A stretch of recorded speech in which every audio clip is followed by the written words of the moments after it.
नमस्कार, बहुत स्वागत है आपका। स्वराज एक्सप्रेस देख रहे हैं आप। आपके साथ मैं हूं कृतिका मिश्रा और बुलेटिन की शुरुआत करेंगे खबरों के साथ। राजधानी रायपुर से खबर, जहां कल से 60वीं डीजीपी आईजी कॉन्फ्रेंस रायपुर में होगी। जहां नया रायपुर आईआईएम में डीजीपी आईजी कॉन्फ्रेंस का यहां पर कार्यक्रम होगा। जहां आपको बता दें कि 30 नवंबर तक डीजीपी आईजी सम्मेलन यहां पर चलेगा, जिसमें आंतरिक सुरक्षा के मुद्दों को लेकर मंथन होगा। आपको बता दें कि इसमें प्रधानमंत्री नरेंद्र मोदी, केंद्रीय गृह मंत्री अमित शाह और एनएसए अजय डोभाल भी इसमें मौजूद रहेंगे। जहां देश भर के डीजीपी आईजी बैठक में मौजूद रहेंगे। आपको बता दें कि इस बैठक में नक्सलवाद, साइबर सुरक्षा जैसे मुद्दों को लेकर चर्चा की जाएगी। यहां कल से 30 नवंबर तक डीजीपी आईजी बैठक होगी, जिसमें केंद्रीय गृह मंत्री अमित शाह, एनएसए अजय डोभाल और खुद प्रधानमंत्री नरेंद्र मोदी शामिल होंगे। जिसमें आपको बता दें कि नक्सलवाद और आंतरिक सुरक्षा को लेकर, साइबर क्राइम को लेकर यहां पर चर्चा की जाएगी।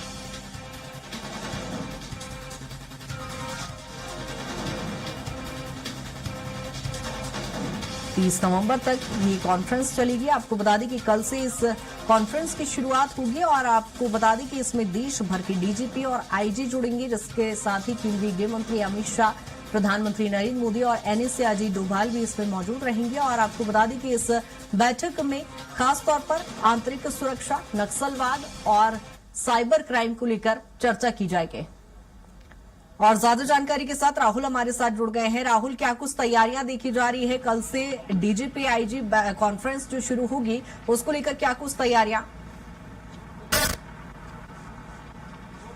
जी, आपको बता दूं कृतिका कि छत्तीसगढ़ में जो डीजीपी कॉन्फ्रेंस होने वाला है, उसको लेकर के तमाम तैयारियां जो है वो की जा चुकी है। और हम उसी जगह पर मौजूद है जहां पर पूरा कॉन्फ्रेंस होने वाला है, जहां पर प्रधानमंत्री मोदी, गृह मंत्री अमित शाह, एनएसए अजय डोभाल समेत जो तमाम गृह मंत्रालय के अधिकारी हैं, उसके साथ साथ सभी राज्यों के जो डीजीपी हैं वो यहाँ पर पहुंचने वाले हैं। और उसके साथ में ही लगभग 500 से अधिक जो अधिकारी हैं वो दूसरे राज्यों से यहाँ पहुंचने वाले हैं। अब जब इतनी बड़ी संख्या में जो अधिकारी पहुंचने वाले हैं, तो आप समझ सकते हैं कृतिका कि यहाँ पर सुरक्षा व्यवस्था कितनी चाक चौबंद व्यवस्था की गई होगी। तो मैं यहाँ पर आपको दिखाना चाहूंगा कि ये आईएम के बाहर हम मौजूद हैं और यहाँ पर तमाम तरीके से देखा जाए तो जो पुलिस के लोग हैं वो यहाँ पर लगे हुए हैं। और जिस तरीके से यहाँ पर दिखाना चाहूंगा कि जो गाड़ियां यहाँ पर पहुंच रही हैं,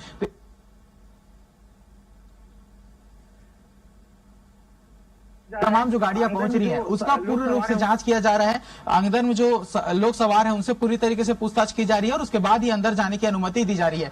तो इस तरीके से देखें तो पूरी तरीके से जो व्यवस्थाएं वो दुरुस्त कर दी गई हैं। साथ में देखें तो यहां से लेकर के जो नया रायपुर है, जहां पर प्रधानमंत्री मोदी रुकने वाले हैं, जहां पर अमित शाह रुकने वाले हैं, जहां पर गृह मंत्रालय के तमाम अधिकारी रुकने वाले हैं, उस पूरे रास्ते पर जो चाक चौबंद व्यवस्था वो की गई है, जवान तैनात है। और मैं पीछे का भी वो दृश्य दिखाना चाहूंगा जहां पर तमाम जो सुरक्षा बल के जवान है वो तैनात है। वहां पर एक दूर में एक पुलिस वाले आपको खड़े दिख रहे होंगे। ऐसे ही कई ऐसे केंद्र बिंदु हैं जहां पर पुलिस के जो जवान है वो तैनात कर दिए गए हैं। यानी आप समझ सकते हैं कि सुरक्षा की किसी भी चूक का कोई स्थिति पे चूक की जो भी कोई भी संभावना जो है वो छोड़ी नहीं जा रही है। तो पूरी तरीके से काम यहाँ पर किया जा रहा है। और जो 3 दिनों का कॉन्फ्रेंस होने वाला है, वहां पर जो अंतर्राज्यीय समन्वय उसको लेकर के चर्चा किया जाएगा।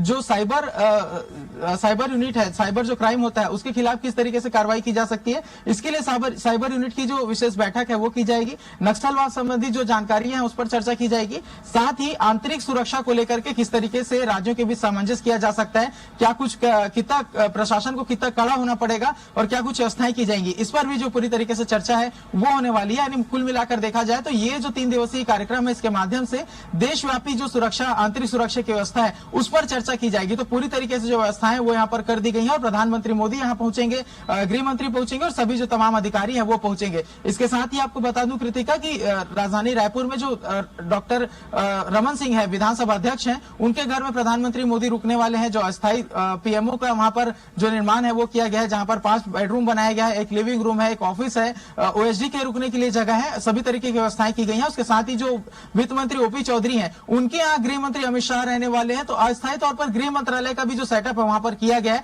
जहां पर तमाम तरीके की सुविधाएं दी जाएंगी। और उसके साथ में जो नवीन विश्राम गृह है वहां पर गृह मंत्रालय के तमाम जो अधिकारी हैं वो रुकेंगे, एनएसए अजय डोभाल रुकेंगे। तो उनके लिए भी पूरी तरीके से जो व्यवस्थाएं हैं वो की गई है। और अगर देखा जाए तो घरों के बाहर में बंकर बना दिया गया है, बंकर में 2 हथियारबंद जवान जो है वो तैनात हैं। और पूरी तरीके से जो विश्राम गृह है उसके चारों ओर सुरक्षा बल के जवानों का घेरा लगाया गया है। तो कुल मिलाकर के सुरक्षा की पूरी व्यवस्था की गई है, किसी भी तरीके की चूक की कोई संभावना नहीं छोड़ी जा रही है। और उसके साथ में कृतिका, अगर राजधानी रायपुर के अंदर की बात करें तो लगभग 600 से अधिक जो गुंडा बदमाश थे उनकी परेड यहां पर पुलिस के द्वारा लगाई गई थी। उन्हें सख्त हिदायत दी गई थी कि किसी भी तरीके के जो अपराध है उसको अंजाम न दिया जाए। चाकूबाजी की घटना पर पूर्ण रूप से अंकुश लगाया जाए। बिल्कुल इस राहुल, तरीके यानी की कुल तमाम मिला जो के बातें कहा हैं वो जाए की गई कि थी। यहाँ पर सभी- जो आईजी अमरेश मिश्रा हैं उनके द्वारा बैठक सभी की के गई थी। दौरे को लेकर यहाँ पर तैयारियां जोरों से चल रही है और कल वाकई ये एक अहम कदम होगा जिस तरह से ये कॉन्फ्रेंस जारी रहेगी। देश की आंतरिक सुरक्षा के लिए कहीं ना कहीं बेहद महत्वपूर्ण बने रहिएगा। राहुल, तमाम जानकारी के साथ।